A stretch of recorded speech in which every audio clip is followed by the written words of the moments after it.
But here's a picture of some of my tribal people around the Tree of Life, right? But here's just a small example of all of the ceremonies that have been used in resistance ways. The sun dance, ghost dance, big drum ceremonies, longhouse ceremonies, smokehouse ceremonies. These are all from different tribes. Dream dances go up and down along the coast. Medicine lodge ceremonies from all different tribes, right? These are what people did. These are the things that were outlawed, right? And they changed the brain so much that when we did our book, I want to take a look at this book here. My brother, Monty Yellowbird, he drew this picture. He's black pinto horse.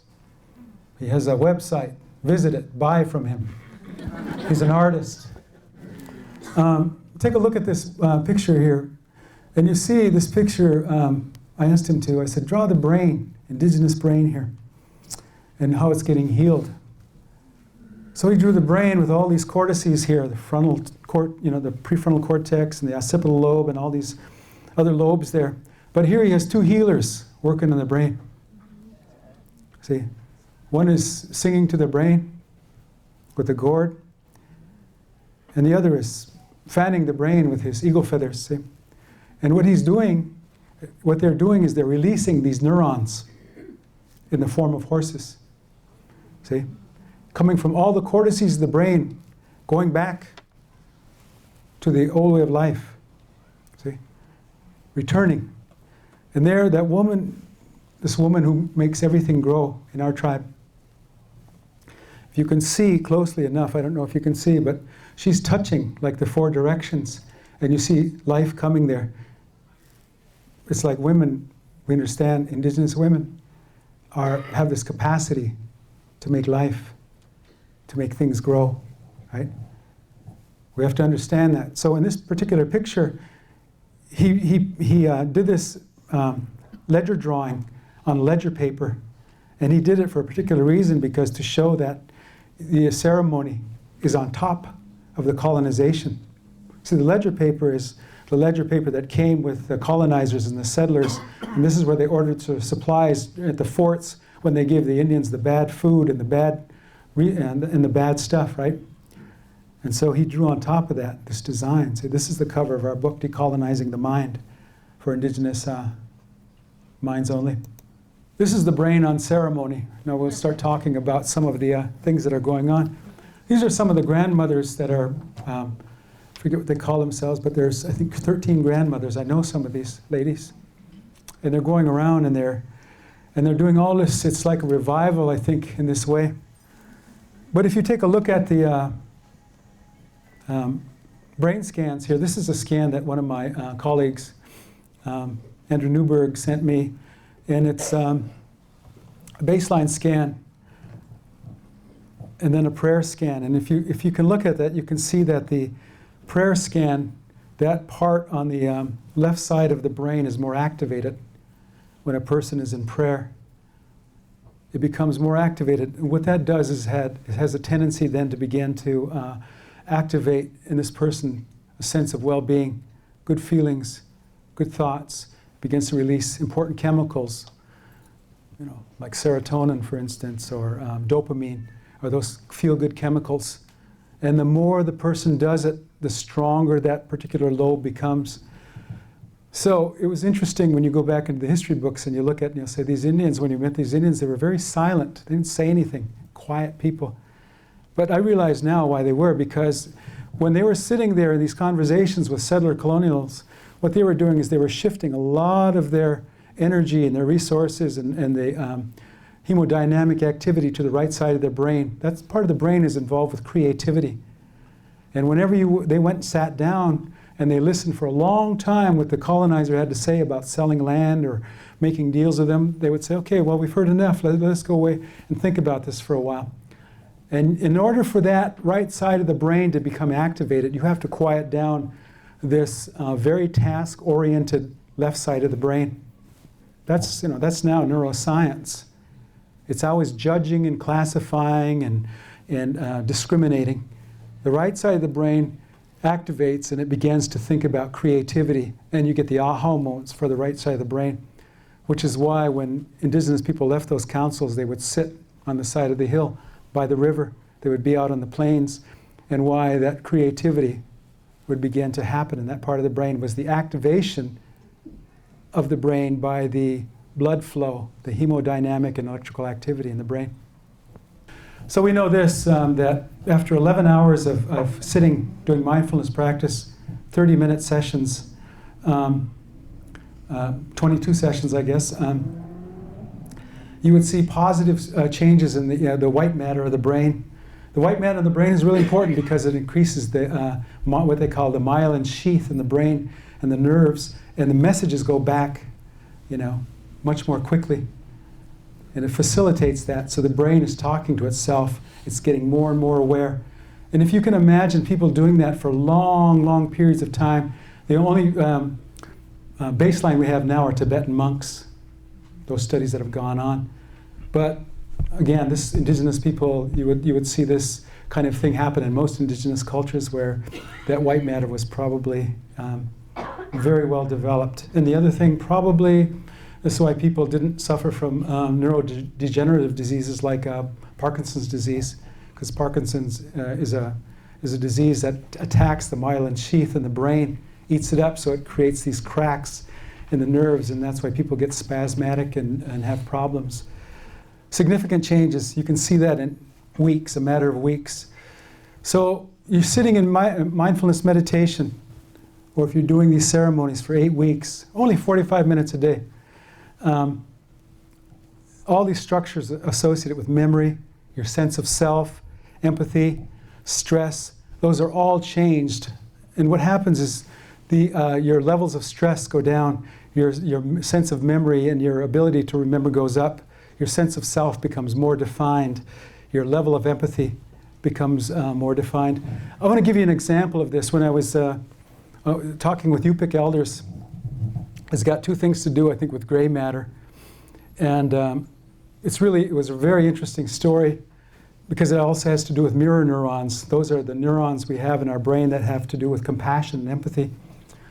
These older ladies are telling me that, a lot of times when they walk along the beach and they're collecting wood or they're collecting along the shores, sometimes they stop and they look at a particular piece of wood and they talk and they go and they turn that wood over. They turn that wood over. And I said, why do you do that? They said, because that wood's been laying on its side for a long time. And it must be tired of laying on its side for a long time. And I said, oh, that's what the neuroscience they call mirror neurons. Your mirror neurons have gone past, the empathy for people, but it's gone into this other world that we would call the inanimate world, that they can empathize with things that we think are inanimate. I mean, that was amazing to me. And how long have you been doing that? Forever, right? So their mirror neurons are well developed, and they can see these things that most of us can't see because they're in that kind of life all the time. This is another part of doing these contemplative and neurodecolonization. The insula, the conflict-related insula, this part of the brain helps us when we have conflict. And when we do enough ceremony, we can deal with different ideas that are opposing ours or things that we're conflicted with. It's either easier to understand. And when this part of the brain is developed, we have a greater sense of ourself and how we're feeling from moment to moment as we experience who we are. And when you talk with people that are very spiritual people that do a lot of ceremony or mindfulness, sacred ceremony, you find that they have a very, very deep sense of their selfness, who they are, and where they are in the world. And sometimes they'll say, well, I'm like this in the world. They can't even see themselves as having any major place in the world, but they see themselves as just a small speck in the world, right? On the flip side of that, you think, well, other people want to be like on the top of the world, or they want to be the center of the world, right? It's a very different viewpoint with indigenous people. So again, this is my fellow tribesmen here, looking at the language center. Here, the brain on the left side of the cortex here, the rear side of the cortex, what they call the occipital lobe, or the parietal lobe. And you see that language center there. As he sits there and he sings his song, like Professor Peabody was doing, he sings this song over and over again, that language part. that prayer part, become very strong, right? The TPJ becomes activated when people do meditation. This is a really important part of the brain because it helps us to have the ability to have emotional intelligence, the ability to perceive the emotional and mental state of others. I would judge that when people were colonizing here, that this part of the brain wasn't activated. They could not empathize with indigenous people. They could not perceive the emotional state that people were in when they were taking and stealing children out of their homes and putting them in boarding schools. You might say that they had brain disorder this time. When meditators are not meditating, this part of the brain is more activated, right? And this is, again, very important. This is, I think, a real special picture here in a couple of ways. These are people from my tribe. First thing you look at these guys, you think, well, these guys look like they belong to a CrossFit gym. So they're like Paleo Indians. Well, of course they were. They ate wild game. They gathered wild plants. They gathered wild fruits. They ate everything. You might say it's free range, organic, everything. But these guys are older guys. These guys are guys in their 60s and 70s. Some are a little younger in this picture. And they're singing to a sacred cedar tree. This is a really important picture because this is what helps me, and I think it starts connecting the dots for a lot of indigenous people. When they start singing to that tree, they sing directly to that tree. They speak to that tree. They tell the tree how beautiful the tree is. They call the tree sister, mother, brother. Mother a lot of times, like they sing. And they sing over and over and over again. They don't sing for 45 minutes like we do in meditation. They don't sing for 30 minutes. They sing for hours. They sing for days, weeks, months. Singing to the cedar tree was a 90-day ceremony where they would get up every day and sing to that tree for 90 days. They knew they had to sing with passion and honesty because that tree was listening. Right? So what's amazing about this then is that parietal lobe. You see what's happening to their brains? You see on that right side how it's gone quiet? The parietal lobe is a lobe in the brain that helps us with our spatial reasoning. It helps me make sure that I'm not, part of this desk, or I'm not part of that tree out there. I'm me here. But if I go out with my fellow tribesmen and I sing to this tree over and over and over again, and it becomes a being to me, pretty soon that distance begins to fade as that parietal lobe goes quiet. That spatial reasoning is gone. I become the tree. I become the fragrance. I become the bark, the roots. The tree becomes me, right? And so we sing and sing and sing. Neuroscience is now finally caught up, knowing what was going on in their brains. See, missionaries and settlers would come by and say, look at those Indians, worshiping that tree. See, what they didn't understand, what was going on, was that they were having an actual communication with the tree. Now, I could tell you a lot of stories about a lot of medicine people long ago who could speak to the trees or the winds and stuff. You think that's a myth or Hollywood? It's not. People entered into this state, a different state, transcending their human. And something about what we have as human beings, as indigenous people, maybe as all people, is we have this capacity to empathize and understand and connect so that there's a conversation that happens. That's true.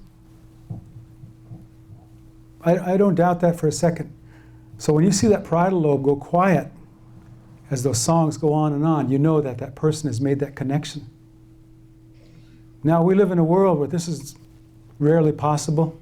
Who's going to go out there and sing to the spring on this campus, the fresh water for 90 days, and talk to it, how it feels, right?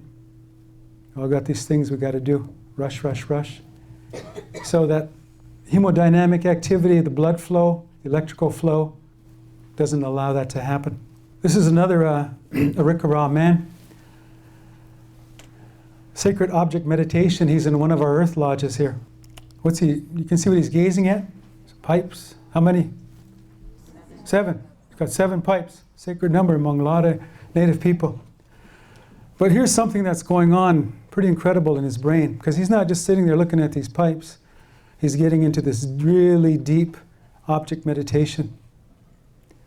And as he's looking at these pipes, something's starting to happen to the attention area and also the visual area, the back of his brain called the occipital lobe. You see the attention area on the left side, prefrontal cortex connect. You see that? When he's doing the meditation. What we know now from neuroscience, what we knew way back then, even before there was such a thing as neuroscience, is that when that connection happens, that a person transcends this area of being here and rises to this level of, happiness, joy, optimism, feelings of well-being. A lot of this study and research has been done by Richard Davidson at the University of Wisconsin now. But now we know this. We already knew what they were doing, right? And as he does this, more and more that connection gets stronger and stronger. And I like to tell people, I say, I'll bet you, I want to put this evidence base against evidence base that you have. I want to compare and see what happens, what the outcome is going to be. If we can get this man or this person to overcome depression, anxiety, self-deprecation, internalized racism, or even fear, anxiety, whatever it is. Right? To me, it's a no-brainer, no pun intended, that this is going to happen to his brain. And the more he does it, the stronger that connection gets. And in fact, after a while, he doesn't even have to do this because that connection is so strong. He's going to be walking around with this sense of well-being, of joy, optimism, happiness on the brain. It's a ceremony. It's a practice, but you just can't get a grant, a federal grant, and can have kids on a weekend do it. It requires going back to what we know, period. Here's the other part. Look at the back of his brain. You see that red there in the very back? That's called the occipital lobe. That's the part of the brain that sees, that makes sense of the world. And you see on the meditation side, the occipital lobe has become more activated. That means he's seeing something more than those pipes there. He's seeing beyond. What do you think he's seeing? Anybody have any clue? He's looking at these pipes. Yeah? Life. Seeing life. Could be. Himself. Seeing himself. Future. The well-being of his people. Well-being of his people. Future. Future. Seeing all these things. Opportunities. Opportunities. He could be seeing everything, but you know what he could be seeing? He could be seeing that this pipe, if you look at the pipe, the bowl part of it, where it comes from, this pipestone, coming from Mother Earth, the blood of Mother Earth. He could be so deep into that at this point, in that stem, extending up to the universe to make the prayer. Powerful. He could see these pipes and all the ancestors that gave him these pipes. He could look at all their faces, all the attitude. He could pick up on all the nuances and all of the different kinds of things that they were thinking or feeling when these pipes were passed down. How powerful is that? He's in that lodge. He's doing that. So he's seeing beyond, way beyond. We all do it. All we have to do is kind of sit and maybe look at a picture of our grandmother, and we may see glimpses of her smiling, or our brother or sister or someone we cherish and love, right? But he's doing it as a ceremony over and over and over and over again. That was the discipline. That was the ceremony. So this is a little bit about songs to Mother Earth. These, again, my fellow tribesmen here. These are older guys. They need to visit the gym a little more, I suppose. But they are, these are elders. These guys in their 70s. They're not like me. They have black hair yet. But you look at the brain at rest and the brain's reaction to music. There you see a whole cascade of things happening. That's why we like music. But if that music makes sense to you, And if you use music as a form of liberation, which they were doing as a form of prayer and connection, the human brain looks like this when you get into that level, right? So again, it was one of those things. Intuitively, settlers knew this, so they wanted to take away the music of the people. That's the thing that was going to create liberation, resistance. You know, it was to the point where I remember when I was teaching at the University of British Columbia in Vancouver, I got to hear the stories of First Nations people there and the kids that went to boarding school and how they made them lose their songs and language. These little kids, 5 years old. They used to take those kids when they caught them speaking their language out on the playground, they would whip them. And then they would put them into solitary confinement and starve them. And one of my friends who was actually in a residential school told me, he said, the third time they caught us, he said they used to take big darning needles, that long, and then stick them through our tongue, all the way through. He said, and he was telling my students this, he said, you know, Mike, it works. You never want to speak your language again. You never want to sing your songs again. Think about what music did for people and how it was a form of liberation. As a colonizer, you would not want people to have that, right? So these are things that I tell indigenous people and communities.